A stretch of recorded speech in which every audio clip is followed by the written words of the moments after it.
gets the air good underneath it. The car flew through the air, upside down, and into the outside wall, fortunately coming to rest on all four wheels at the bottom of the banking.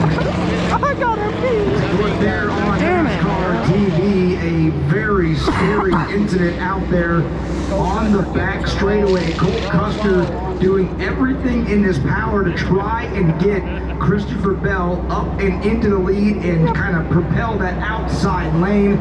Bell went into the outside retaining wall. Dude, Priest did a fucking wheelie. Holy shit. That was not a blowover. That was a blowover. And Jim, that is a very weird wreck. That's something I've never seen before. Priest, when he got hit, the nose kind of took off like a plane, taking off a runway, and he was along for the ride at that point. You are in the front row seat of the number 60.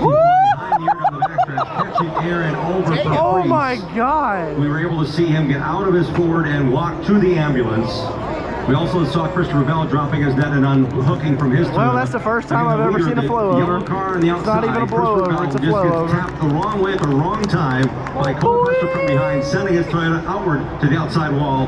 Dude, that's crazy. Ensued with Ryan Priest taking a wild ride again here at Daytona. Yeah, Ryan Priest, very thankful to see him drop that window net as the AMR safety crews were quickly out there to attend to that wet race machine. You can see right there again on NASCAR TV just how violent that was. He went upside down for a moment. That's crazy. Started to slide back up the 31-degree banking on his lid, and then a massive impact to the outside safer barrier with the rear end of the car. That's when it flipped back on all four tires, but a very violent ride yet again here at Daytona for Ryan Priest. The field has been stopped on the backstretch just prior to halfway down past the billboards. We're under a condition now that we call a red flag to get the racetrack cleaned up. It's for two reasons. A, safety first, but B, we want to give you guys and gals a green flag finish. One more look here at how violent and how quickly the entire field came upon the cars racing for the lead at the Daytona 500. A long run on the right side mirror, if you will, on the 43 of Eric Jones sent Ryan Priest flying up into the air and over, sliding up the banking. Up to the landing on all four wheels on his RFK Racing number 60.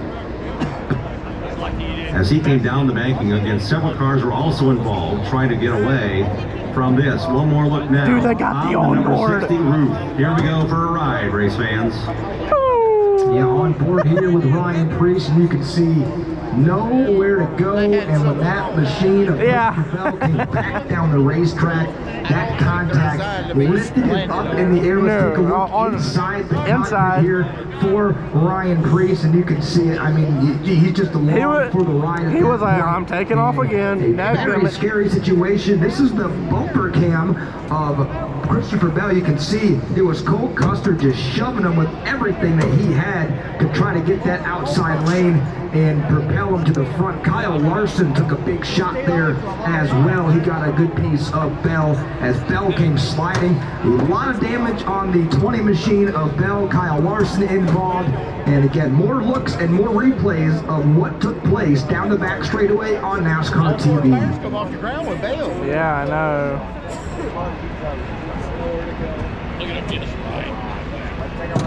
Dude, my man rode a hell of a wheelie. Again, for we a do hot now minute. Confirmation that Ryan Priest was walking to the ambulance after this violent flip on the backstretch.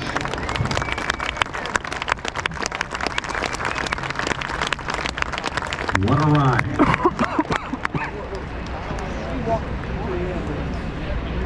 Yeah, and the wreck that we were talking about, Ryan Priest, that happened a couple of years ago, that vicious wreck back when he was with Storthouse Racing. It happened farther down the back straightaway, closer to turn number 2, about halfway down is where he got looped around back then. And that car back then, when he was in the number 41, took some awful turns and flips and a very violent wreck. And that actually, they changed the back straightaway, Jim. They took some grass out on the back straightaway because of that wreck that happened to him a couple of years ago.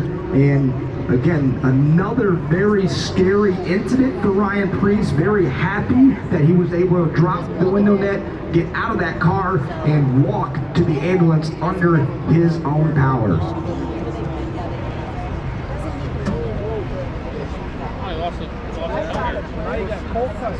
Off the tire. I think Kyle should Cleanup do some continues. payback on We saw step Ryan out. Preece's car being towed back to the pit area, making sure that everything is still safe for every other competitor. This is on board with Christopher Bell, who again gets a tap from behind from Cole Custer, heading into turn 3. He got turned right, and he had nowhere to go but for a right as well, as he was hard to the outside wall. And Seabell just could not stay off the rear bumper, or the front bumper of Cole Custer as they're both trying to make their way forward. One tap in the wrong spot on the left side of the rear bumper sent the number 20 Joe Gibbs Racing Toyota for Christopher Bell from what would have been his potentially third straight top 3 finish in the Daytona 500, if not a victory from the outside, to this. And you can see during that onboard ride with Christopher Bell just how violent that wreck really was. That initial shot to the outside retaining wall that he took coming off the nose of Cole Custer, that was a hard hit and hard impact on its own. And then when you come back down across traffic like that, a couple of big shots, you can see him bouncing around in there, but the safety interventions inside that race car kept him from any injuries, and he was okay. And there you can see Ryan Preece, a replay of him climbing out of his car. Battery went dead. Hold it.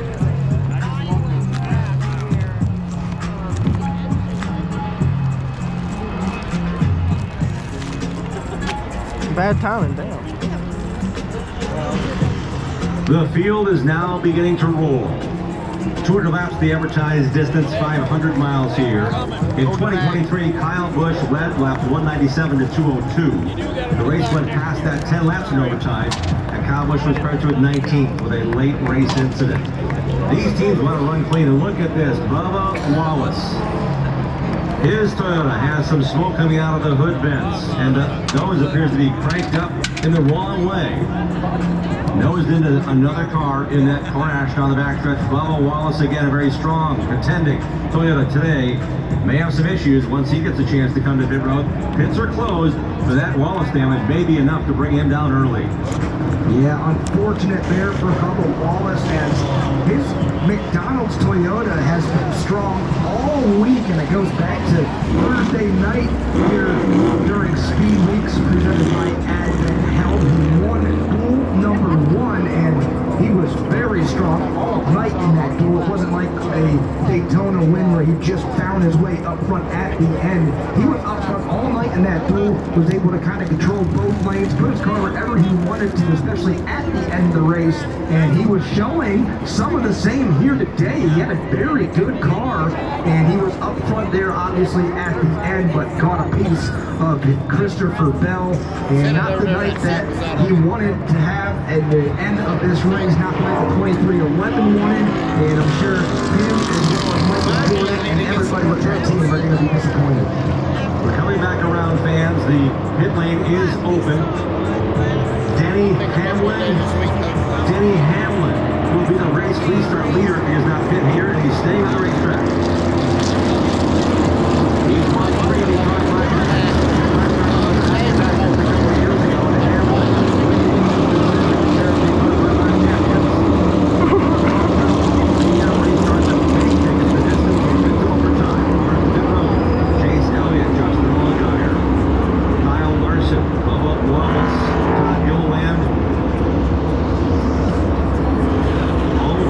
Here for the last second adjustments after that hard crash down the backstretch. One thing to keep in mind too, with Denny Hamlin, what a debut it would be for national debt relief on the side of that Toyota for Joe Gibbs Racing. Kind of a trend that Denny Hamlin likes to pick up.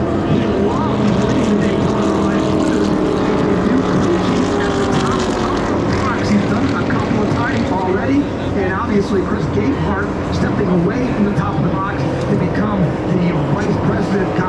director over at Joe Gibbs Racing, and Denny Hamlin with the new crew chief this year. Chris Gale, who has had a lot of experience in all three NASCAR National Series, primarily in the NASCAR Xfinity Series, has been working with the Joe Gibbs Racing for quite some time, and Chris Gale is the crew chief now, working with the veteran Denny Hamlin.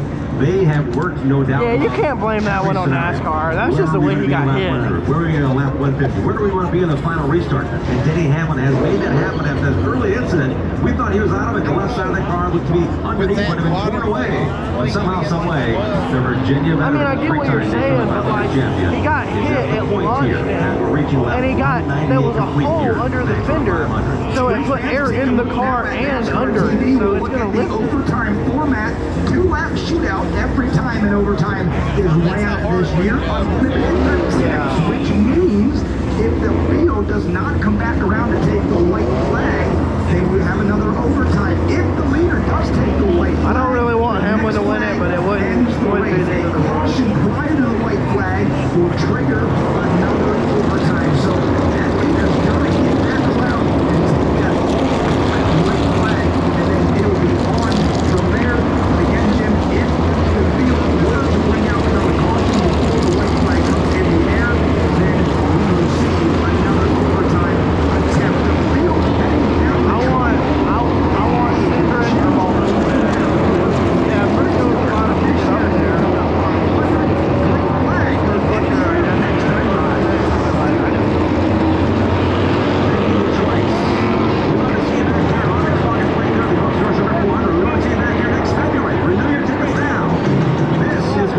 flag. This will be what you remember from the 2025 Great American Race. This final restart, row number 1 on the inside. The number 2, Boston Cindric.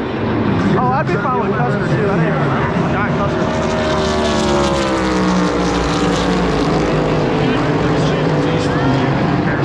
Well, I don't really want him. I don't really want him at all. Yeah, I don't know if it's diffuser or what that makes these cars like a sheet of plywood when you walk out on a windy day. But you know, when the car took off like that, I got real quiet. All I thought about was my daughter. So I'm lucky to walk away, but we're getting really close to somebody not being able to. So very grateful for. Yeah, that sucks. We just had. I mean, this thing was fast, and you know, thanks to Build Submarines, thanks to Kroger, Castrol, Mohawk, Fifth Third Bank, everybody at RFK Racing. It's frustrating when you end your day like this. We're glad you're okay. Thanks, Ryan. Well, here we go. For Ryan Preece after that hard grinding crash. Yeah, I agree. On the backstretch in Daytona. The field's coming out turn 4, fans. This is it. Overtime. Who's going to win the Daytona 500? Who's going to celebrate and forever be known as a champion? It's now the best. Cindric and Hamlin on the front row. Here we go.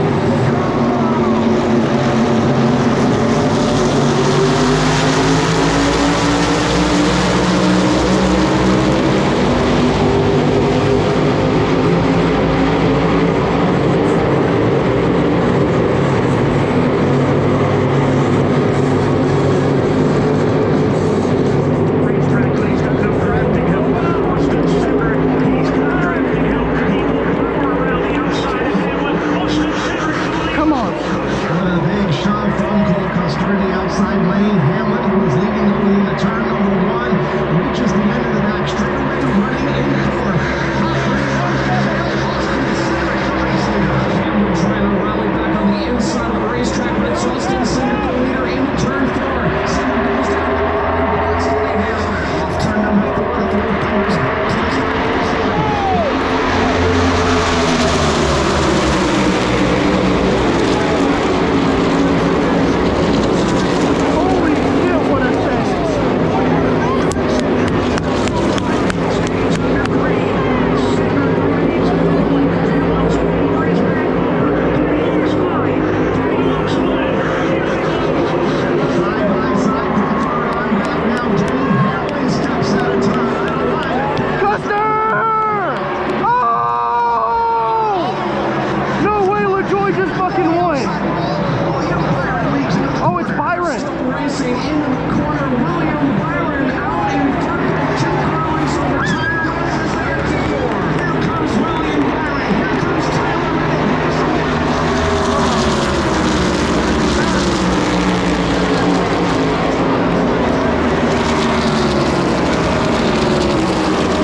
Everything. It means everything. It's unbelievable. So, here, race, and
lap to go. How did you come through the pack and avoid the chaos to make it 2 in a row at Daytona? Yeah, obviously some good fortune, but just trusted my instinct on the last lap there. I felt like they were gonna screw me on the bottom and just trying to.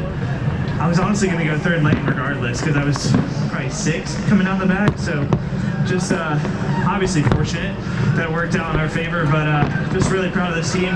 Worked super hard all week and had an amazing car. Just had a really hard time with the fuel savings and kind of staying towards the front. So could you take this for me? I can't honestly believe that, but we're here, so proud of it. I can't know where it's at, what I got. William, you won this last year, and you know what a big moment it was. Can you describe what this race does for a driver, especially like yourself, and now to get to do it a second time? What does this race mean? Yeah, it's obviously really special. It's an amazing race, and obviously a lot of crazy racing out there tonight, and just a lot of pushing and shoving, but just really proud of our team. You know, I can't stress that enough. I'm just super thankful for this group and everything that they do in the offseason to get prepared, and we plan on trying to win a lot of races this year, so we're not going to stop here. You know, we're going to continue to push forward and try to get to Phoenix. Congratulations, William Byron wins the Daytona 500. So William Byron back to back Daytona. I'm still recording, it'll fall off my head. Take this. I don't give a fuck about the fireworks. Accomplished that feat. You saw it on NASCAR TV. My recording's more important than your recording. And now it's down there celebrating with William Byron and crew. An amazing night of racing. And how about that? William Byron back to back here. This Byron guy. Series season opener. Mickey. Daytona 500 champion. Kinda Mickey. Yet again for Willie B. He joins Jeff Gordon, a 3-time Daytona 500 champion, the big hug there. It's the 5th time now. The number 24 is going to victory lane for Hendrick Motorsports in the Great American Race. It's the 10th win for Hendrick Motorsports.